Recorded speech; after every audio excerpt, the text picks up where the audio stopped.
ha sabido brindarme. Sus manos llenas de callos reflejan tanto trabajo. Siento que es poco lo que hago con este humilde homenaje.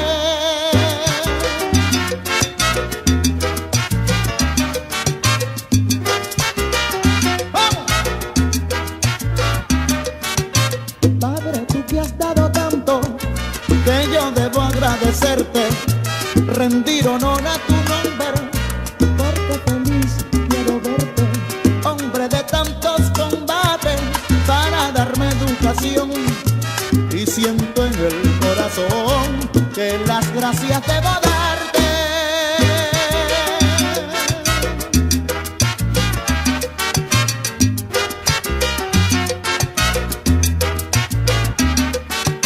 La nieve de la experiencia, tu cabellera pintado, en tu rostro he notado felicidad y complacencia de superar la pobreza por largo tiempo pasado.